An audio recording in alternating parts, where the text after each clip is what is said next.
Hi guys, this is Lashette from Scarlet Moon Creations, and I am back with my mid-December reading wrap-up, where I talk about the books I read in the first half of the month of December. Let's talk about the books. The first book I finished in the month of December was The Kiss Quotient by Helen, Hoang. This is the first in a trilogy. I did not know that until a couple months ago. But this is the trilogy, the Kiss Quotient trilogy. And I did read the physical copy of this, which I got from my library. However, I had to return it, so I don't have it with me. But you can look at this wonderful cover. I have had this on my TBR for, I think, since the first time I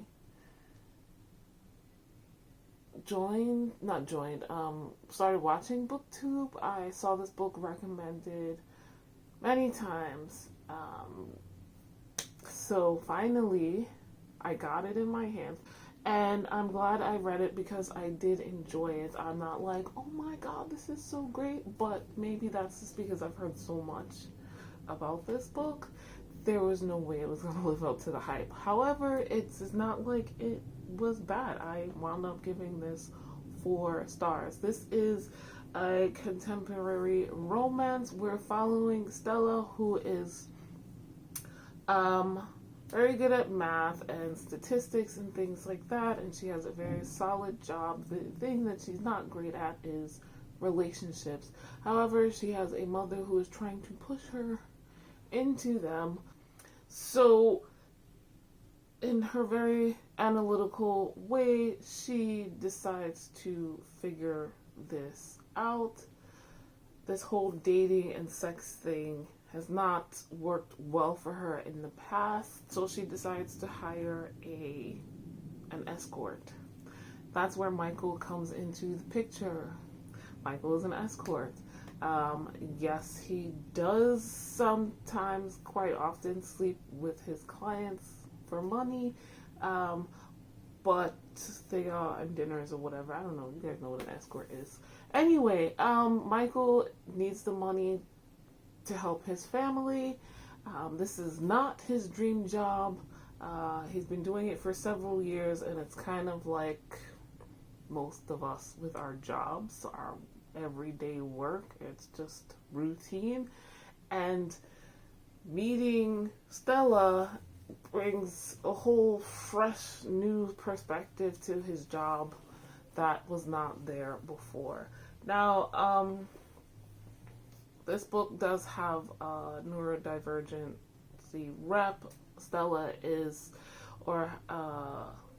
neurodivergent. She is autistic. And in the blurb on the book, it says she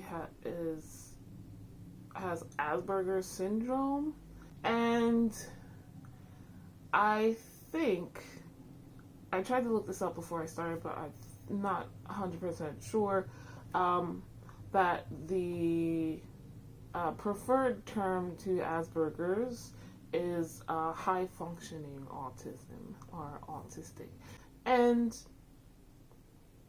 that's basically the story.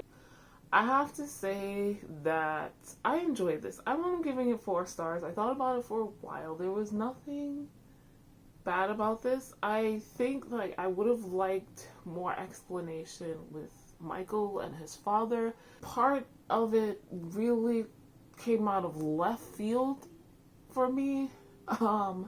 And then there was this bomb dropped by one of his sisters with regards to their relationship, and that I didn't feel like that should have been fleshed out a little bit more. I don't know. But their relationship, their chemistry, the sex, it was good. And that's a solid start for a romance. And yeah, I'm very happy I read this.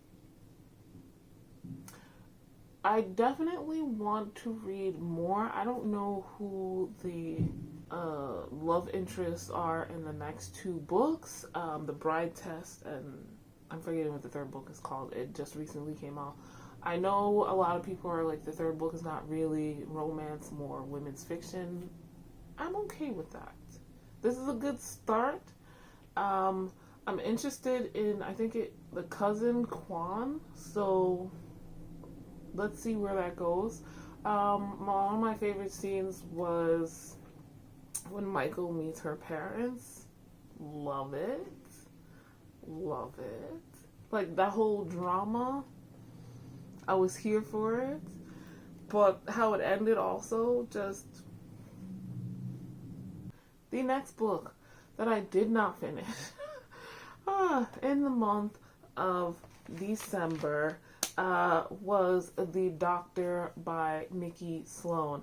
Now, this is my first Nikki Sloan book. I picked this up as part of the Swoon Sisters book club, and this was their pick for November, actually, to read an age gap romance. This is book one in the Nashville Neighborhood series.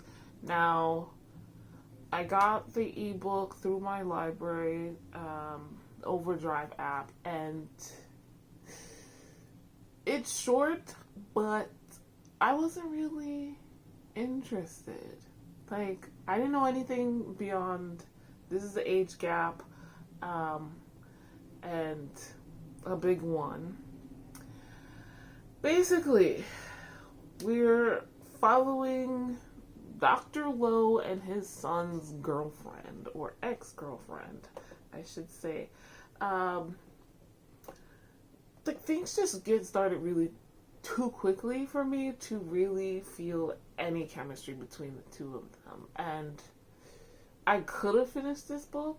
I got 50% of the way through it in a day, and I could have read the other 50% the next day, but I really didn't want to. This girl, I don't remember her name, and it's not in the synopsis. So this girl, she's college age, so definitely over 18. She's been going out with this guy for a long time. I think all through high school and like at least half of their college years. But during the college years, they're going to different colleges or universities, and he's changed. He's become a little asshole, and very neglectful of her, and kind of just using her for sex, basically. And she's giving him chances. She's tired of it, so she's breaking up with him. But he's like really dismissive of it. The father is a surgeon, and you know, they're often at work, so there's a little bit of neglect there. I feel like if I had continued, we would have got more about why the kid was acting this way, and that it had something to do with the father not being around as much. And you see the setup, like she comes over, they have a pool, she comes over, and he's like, she's trying to break up with the kid, and like they wound up having sex on one of their pool chairs, and the dad is looking through the window. And then another day she comes over and for the pool or whatever, and she's like, no, we're broken up. And dude's like, yeah, okay, sure. And he leaves because he gets a phone call, and the dad, like, she's changing in a room, and the dad comes in while she's still wet and half naked to be like, oh, you should break up with my son. And I'm just like, okay, yeah, I get it. They're gonna bone now, and then they do. Like, I don't even say that word on a regular, but I feel like it's appropriate here. Like, and then these instances keep happening, and I'm just like, this is only page 35. What the fuck? So, I was just like, I'm not feeling it. Like, he's a good-looking doctor. I get that from the description, but everything went way too fast for me. I was like, the hell is this? I'm not in the mood is this supposed to be just like erotica? I didn't know it was going to be this short, and I didn't know they were going to really jump into this sexual relationship so quickly, so early on. There was some hemming and hawing on her part, like, oh, wait, I shouldn't do this. And she leaves him and all of that stuff. And then he's just like, oh my God, you know, you're so much younger than me. Man's in his 30s, 40s. I don't even know if I ever knew. But, like, yeah. And then, of course, the boyfriend's going to find out eventually. So, I don't know. But I just didn't care. So I stopped. The next book I finished in the month of December was Finnland Saga. I realized afterwards this is volume 1, which contains book 1 and 2. So, 2019, my local library was open, probably December-ish, and I saw this on the shelves, and I had been watching those try a chapter videos that other people have done, so I was like, let's try a chapter. And I loved it. So I was like, I'm going to read this next year. And then COVID happened and everything was shut down. This is a manga. This is a historical fantasy manga, seinen. So for teenage boys, like older teenage boys to adult men. Basically, in this, we're following Thorfinn, who is the slave to a Viking raiding party. Thorfinn is still young, but when he was younger, a boy, and he was taken as a slave. And Thorfinn is still angry about this, but he has some scruples. He can't just kill the captain in his sleep or anything like that. The timeline of the story, the way it's written, is not in chronological order. We start in, let's say, present day time, and with the raiding party and Thorfinn about to attack this fortress, and they team up with the locals who were already attacking it to help them out. We see how terrifying and feral, to an extent, Thorfinn is.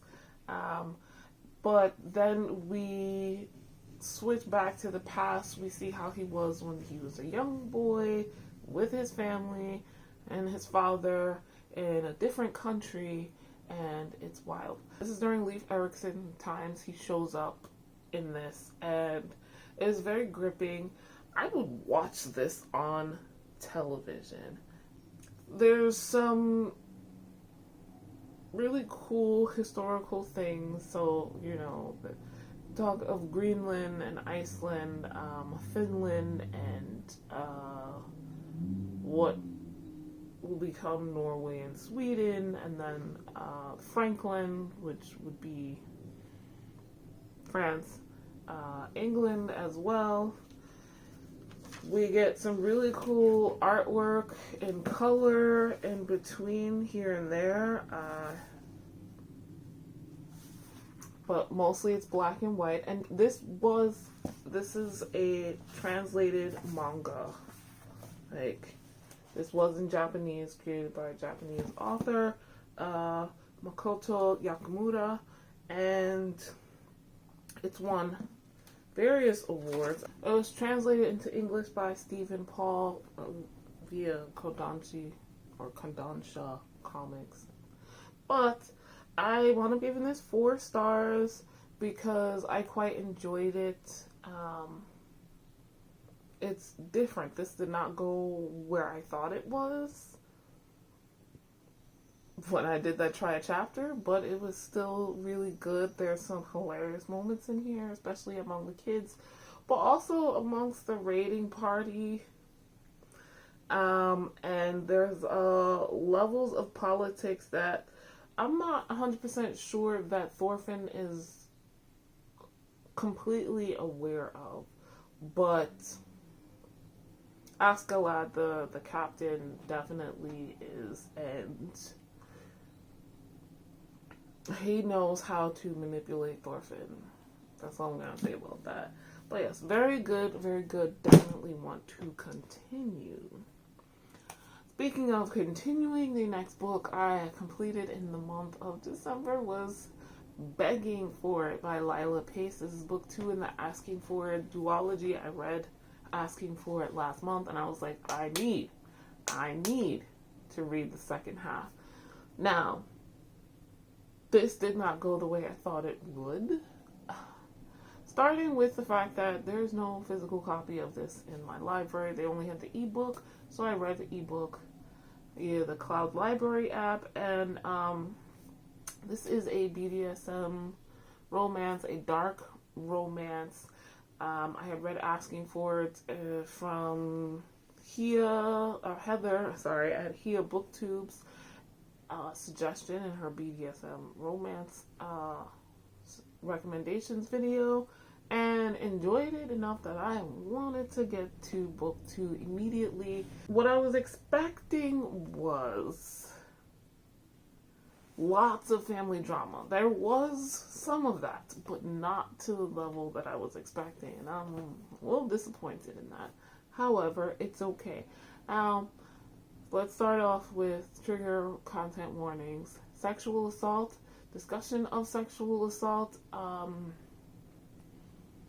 discussion of molestation that happened in the past, and how do I put this?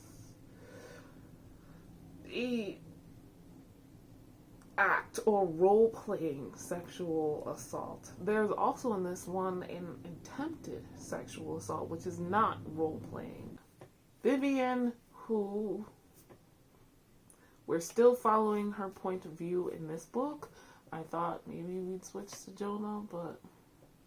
So, Vivian is a grad student at a university in Austin, Texas, and Jonah is a professor there in a completely different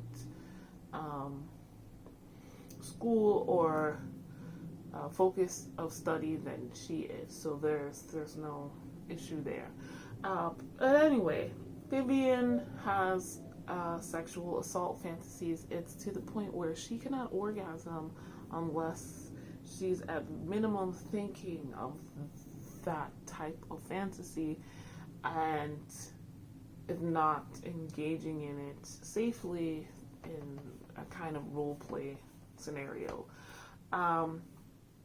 She recently broke up with her ex-boyfriend, and one night at a party at all their mutual friends' house, he gets roaring drunk and spills her secret for everyone to hear. Now, most people are not thinking it's as bad as it is, but Jonah, who also has this inclination, who also gets off to these sexual assault fantasies, approaches Vivian and says, I was going to say, let's do it, but that sounds so corny. I can give you what you need. I also have these fantasies. Let's try this out. And they start a sexual relationship from there. There is some hesitation on her side, and I guess a bit on his as well. It's the best sex that either of them have ever had, which is great, because when people are on the same page, you know what you want, and they sit down and they discuss things like what they plan to have or whatever, and things go from there. Now, I really enjoyed the first one. I think I gave it 4.5 stars, if not 5 stars. This one I gave 4 stars because it wasn't as dramatic as the first one. Like, we know what both of their traumas are at this point, but we also know, like, his family is going through legal issues and power dynamics for reasons. And I was expecting more on that. in the backdrop of all of this, there is someone going around now attacking women on the campus, and Jonah becomes a person of interest, and that I wasn't expecting that plot line or anything like that at all. And then it didn't really go anywhere. This didn't feel quite as cohesive as the first book as far as the plot goes. I loved meeting Jonah's siblings. That was great. But then it's just, so now what? Like, this guy, the stepfather, like, he's not gonna leave things like this. We're just gonna leave this open-ended. But maybe not, because there's a 2.5. But I'm like, if that's even shorter, what could we get out of this? I don't know. But this feels incomplete, is all I could say. The sex is still good. The relating to each other and the discussions, the emotions, the chemistry, all of that is still amazing, great, wonderful. It's everything else. The next book I completed in the month of December was Attack on Titan, Volume 32. This is by Hajime Isayama Hajime. The English versions, I'm not sure if they switch around the surnames and first names or not. I actually like this better than Volume 31. I gave it 4 stars. Even though things are still, I'm not happy. I'm feeling less pessimistic about this. Like, I had this sitting around for a while and I did not pick it up to read, even though it's manga. It goes fairly quickly. So this is a dystopian, I'm going to say adult fantasy manga series where there is a world where these people live behind walls and they're the only human beings left. Because outside those walls are the Titans. Titans are these giant beings that look humanoid but are not. They eat people and it's very graphic. That's, if no other reason, that's why this is a very adult series. So obviously I read the physical copy of this, which I got from my library. This is shonen, so yeah. But anyway, in this world where Titans live are outside of the walls are the only thing protecting these people until one day the Colossal Titan shows up, kicks a hole in the wall, and he's called the Colossal Titan because it's much bigger than the average Titan. Much, much, much bigger than the average Titan, and the walls that are protecting these people kicks a hole in the wall, letting in Titans which come and eat people and destroy property or whatever. This instance, we see 3 kids orphaned instantly and shipped off to another city behind another wall with very many other refugees.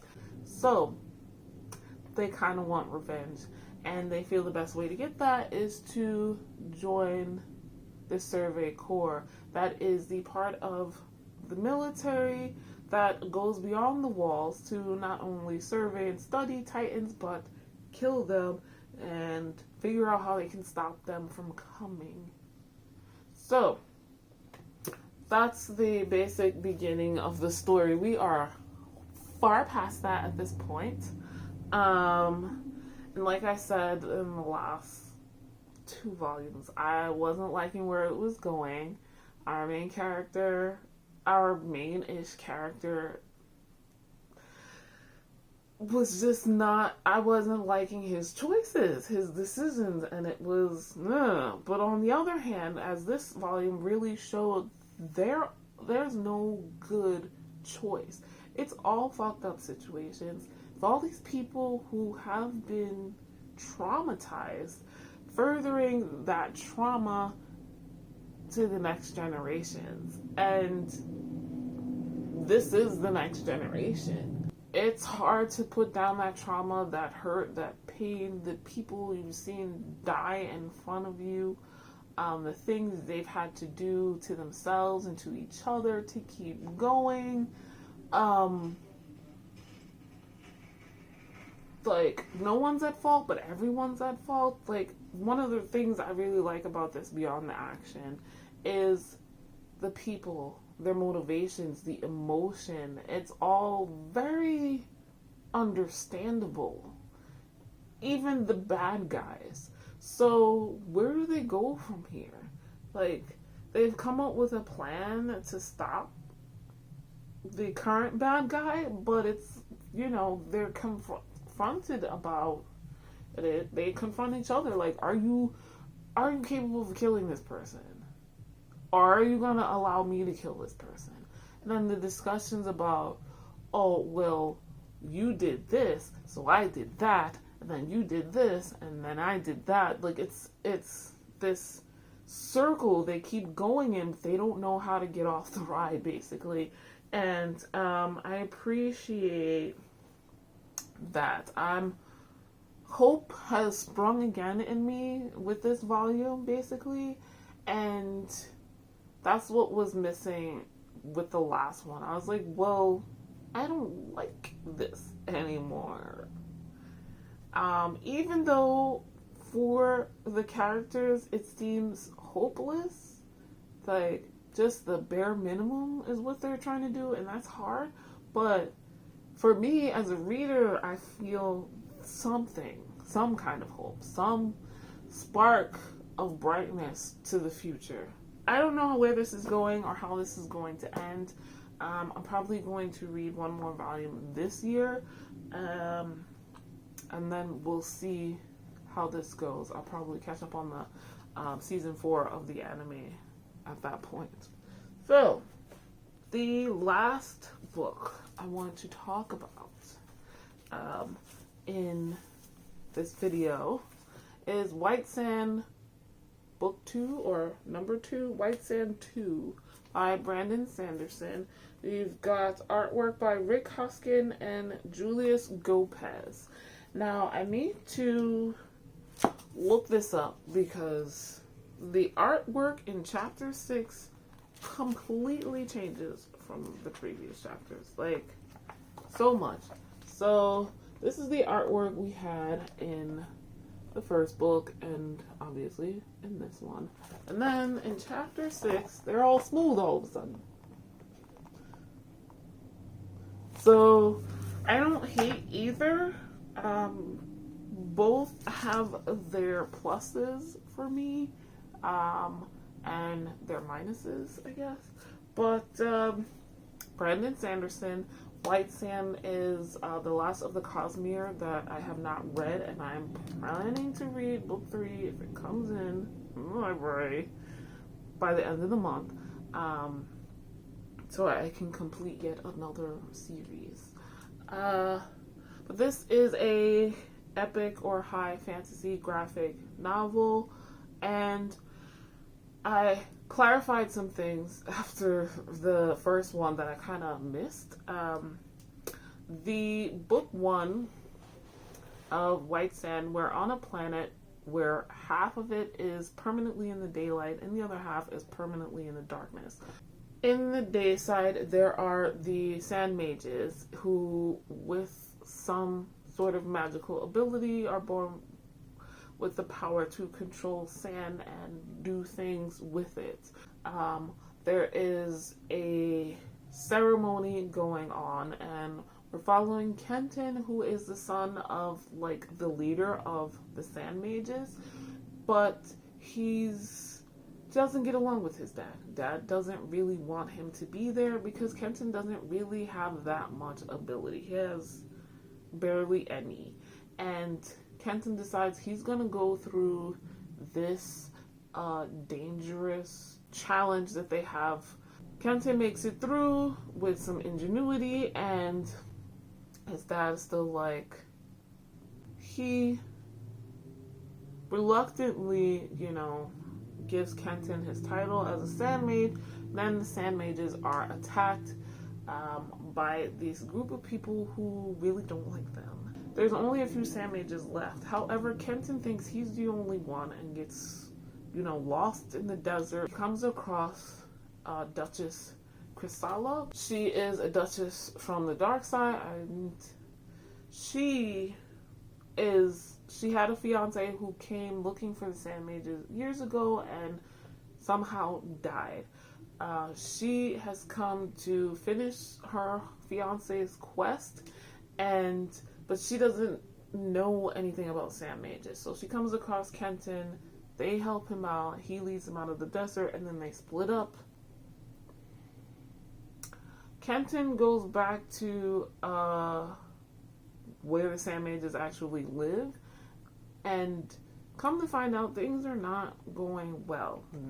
He's not the only one, but he's the most powerful Sand Mage left, of the few students left behind, and now he is the Sand Master, or whatever they call them, what his father used to be, basically.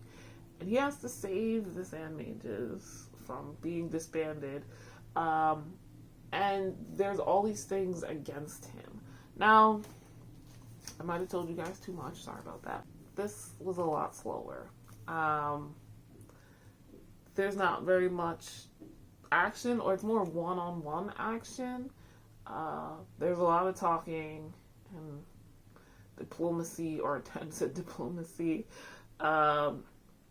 which is nice, but there's all these new people introduced, and I am a little confused,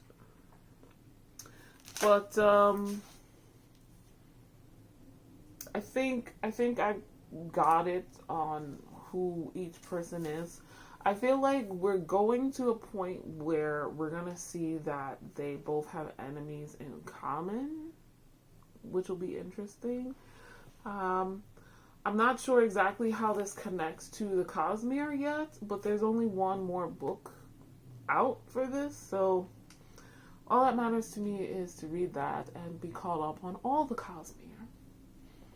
So that is the last book I read the first half of the month. How's your reading going? I know December is very busy for a lot of people. Me too. I think it's a good idea to read manga and graphic novels and comics in December, for me, not to like pad my Goodreads list or whatever, the amount of books I've read, but just they're something to read, and it's a quicker read, so I can fit it in with all the other stuff I'm doing in the month. How does that sound to you? Like, is that something that you do on purpose, or would you want to try doing that? Do you have a busy December? Let me know in the comments down below. If you've gotten this far, leave me a little beach emoji because of the sand, or a desert emoji, whichever is your preference. That is all. Like this video if you liked it. Subscribe if you are new. Soon my yearly wrap-up videos will be coming about all the books I've read this year and my stats. But hit that notification bell so you know when those videos drop. And I will see you guys in the next video.